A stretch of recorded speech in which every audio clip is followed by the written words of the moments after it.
परिचय। ये देखते हुए सभी अतिथि आगे की तरफ चले।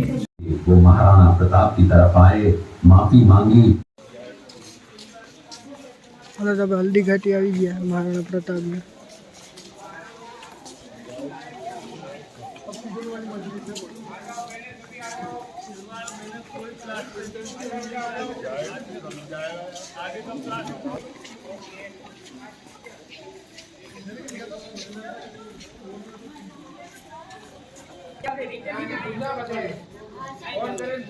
आ बधु महाराणा प्रताप नु साम्राज्य बधु। इस म्यूजियम के संस्थापक श्रीमान मोहन जी श्रीमाली है। उन्होंने वरिष्ठ अध्यापक की नौकरी से स्वेच्छा सेवानिवृत्ति लेकर अपनी पैतृक भूमि पर इस संग्रहालय का निर्माण करवाया और मुख्य सहयोगी उनकी पत्नी श्रीमती विमला देवी श्रीमाली इनके साथ कंधे से कंधा मिलाकर चली। इस सपने को साकार करने के लिए उन्होंने अपना सब कुछ न्योछावर कर दिया। 18 जून 1576 ईस्वी को हल्दी घाटी का घमासान युद्ध हुआ था। ये युद्ध केवल एक दिन का था, जो मेवाड़ के राजा महाराणा प्रताप एवं मुगल अकबर की सेना के मध्य हुआ था। इस युद्ध में अकबर स्वयं नहीं आए थे। उन्होंने आमेर जयपुर के राजा मानसिंह को अपना सेनापति बनाकर भेजा था।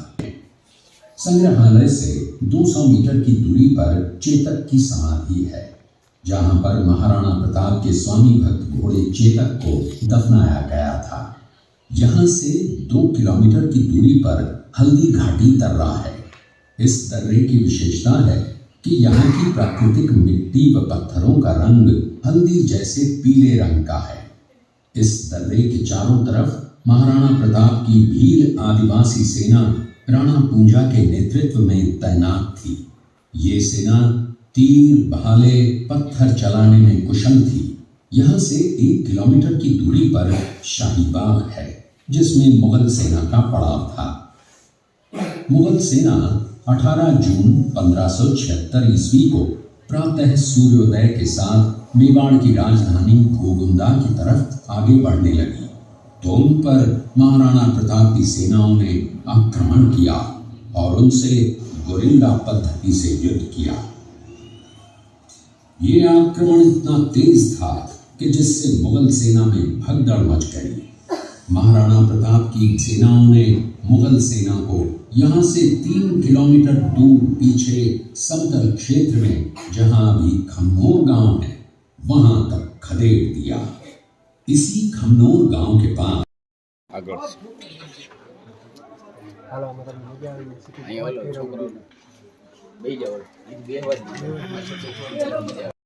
1597 में अर्थात 9 मई 1540 को चित्तौड़गढ़ हुआ। बाल्यकाल चित्तौड़गढ़ में गुजरा। सन 1567 में अकबर ने जब चित्तौड़गढ़ पर आक्रमण किया, तो मेवाड़ के प्रमुख सरदारों और सेना नायकों के आग्रह पर महाराणा उदय सिंह ने चित्तौड़गढ़ छोड़ दिया। अपने देश, कुल, गौरव और मातृभूमि की मर्यादा के लिए प्राण न्योछावर करने वाले योद्धाओं और ललनाओं से प्रताप ने न केवल सीख ली, बल्कि ये घटना उनके जीवन का आधार बन गई। फरवरी 1572 को महाराणा उदय सिंह का देहांत हुआ। प्रताप की ज्येष्ठता और योग्यता को ध्यान में रखते हुए सरदारों ने उनको राजगद्दी पर आसीन किया। होली के दिन उनका गोगुंदा में राज तिलक हुआ। उस समय तक लगभग सभी राजाओं ने अकबर की अधीनता स्वीकार कर ली थी।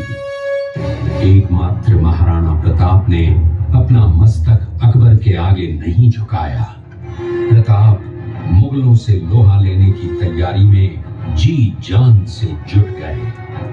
18 जून 1576 की सुबह हल्दी घाटी और खमनोर के मध्य एक मैदान में ऐतिहासिक युद्ध हुआ। महाराणा प्रताप की सेना गोगुंदा से हल्दी घाटी पहुंची। जबकि सेनापति मानसिंह के नेतृत्व में मुगल सेना ने हल्दी घाटी के ठीक नीचे मैदान में अपना मोर्चा जमाया। मुगल सेना के हरावल दस्ते द्वारा घाटी में घुसपैठ करने के प्रयास की प्रतिक्रिया स्वरूप महाराणा प्रताप की सेना मुगलों पर टूट पड़ी। प्रताप के हरावल सैन्य दलों का नेतृत्व पठान हाकिम खान सूद कर रहे थे।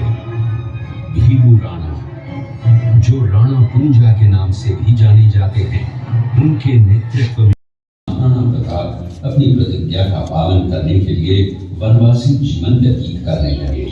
उनके पास पर्याप्त संपत्ति नहीं थी, तो उनके वित्त मंत्री भामाशाह ने अपनी सारी सुख सुविधा को छोड़कर अपने राजा को स्वयं का धन 25 लाख रुपए व राजकोष में 20,000 अशर्फियां देश के लिए अर्पित की, जिससे महाराणा प्रताप ने 12 वर्षों तक अपनी सेना को संगठित किया, सैन्य शक्ति को बढ़ाया और मेवाड़ मातृभूमि को आजाद करवाया। कृपया अब आप सब आगे की तरफ देखिए। ये कुंभलगढ़ किला है। इस किले का प्राचीन नाम मच्छिंद्रगढ़ है। इस किले का निर्माण महाराणा कुंभा ने करवाया था। इस किले के अंदर 9 मई 1540 ईस्वी में महाराणा प्रताप का जन्म हुआ था।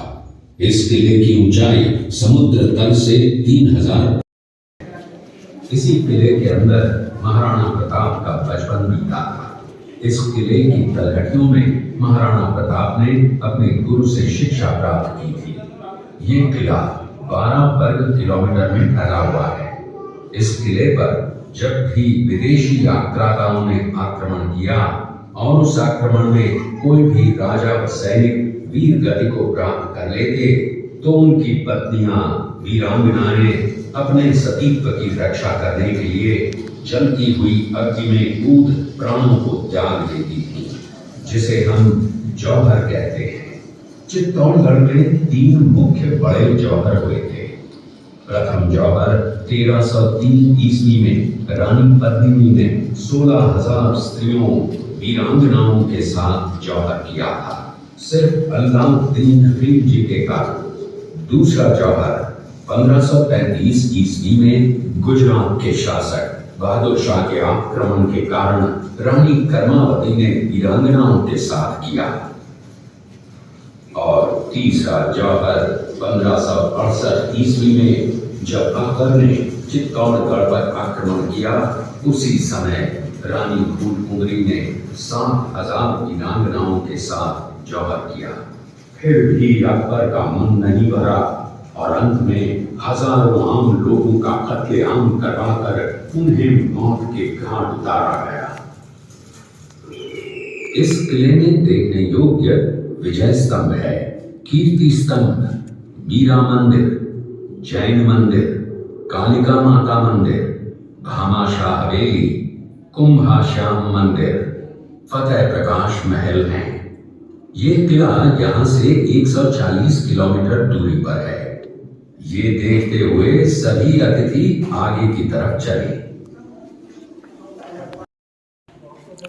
તો જોયું ને આપણે બધું અહીંયા જોવા જેવું। હવે આગળ જાય બધા। तब इसका पता कुंवर अमर सिंह को चला, जो महाराणा प्रताप के पुत्र थे। अमर सिंह ने शेरपुर छावनी पर अचानक आक्रमण कर दिया। उस आक्रमण में मुगल सेना में भगदड़ मच गई। मुगल सेना को अपनी छावनियों को छोड़कर भागना पड़ा।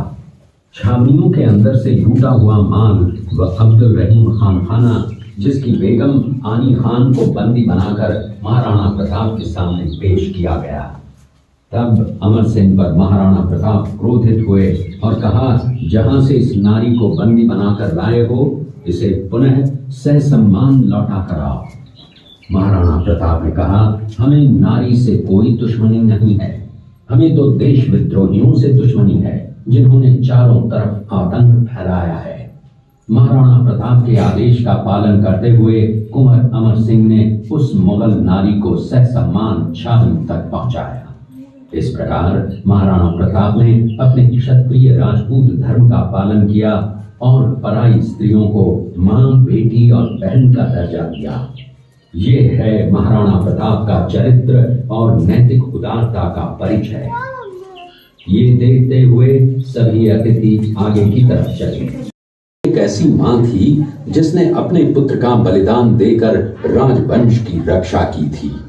उस मां का नाम पन्नाधाय था। पन्नाधाय जाति से गुर्जर थी। वो एक राजकुमार की धाई मां थी। दूसरी तरफ हाथ में तलवार लिए खड़ा ये बनवीर सिंह एक दासी पुत्र है। ये कुंवर उदय सिंह की हत्या करके मेवाड़ की राजगद्दी प्राप्त करना चाहता था।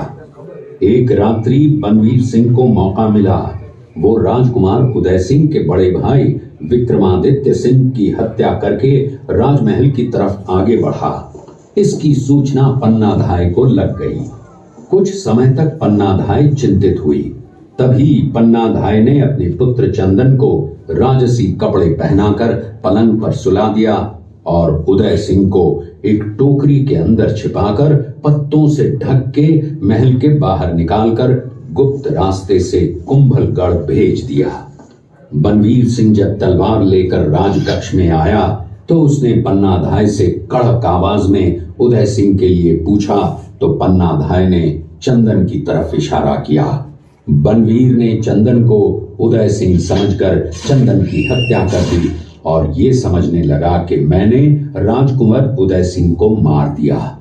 वही राजकुमार बड़े होकर राजा बने और अपने नाम का उदयपुर नगर बसाया जो यहाँ से 40 किलोमीटर दूर है। और उन्हीं के पुत्र महाराणा प्रताप हुए जिन्होंने हल्दी घाटी का युद्ध लड़ा और आज हम लोग उनका इतिहास यहाँ पर देख रहे हैं। ये देखते हुए सभी अतिथि आगे की तरफ चले।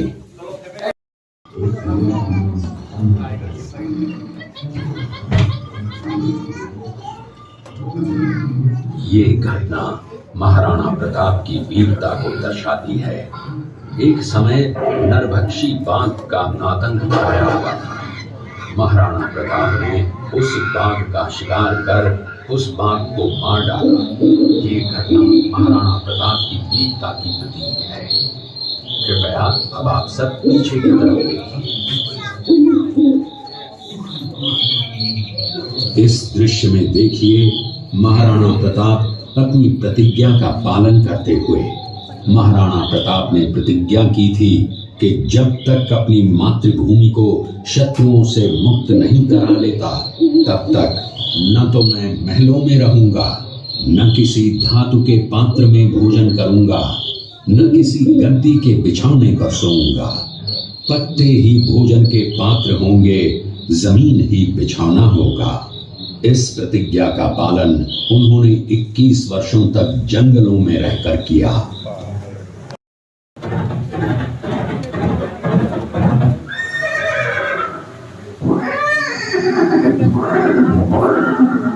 ये दृश्य महाराणा प्रताप और सुविख्यात स्वामी भक्ति घोड़े चेतक के अंतिम मिलन का है।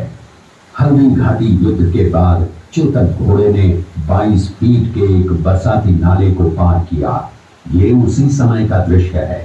पास में खड़े महाराणा प्रताप के छोटे भाई शक्ति सिंह हैं, जो पहले मुगल सेना में थे। बाद में वो महाराणा प्रताप की तरफ आए, माफी मांगी और अपना घोड़ा महाराणा प्रताप को दिया। ये देखते हुए सभी अतिथि आगे की तरफ चले।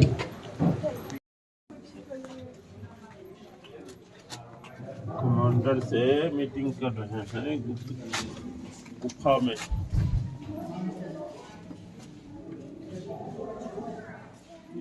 जो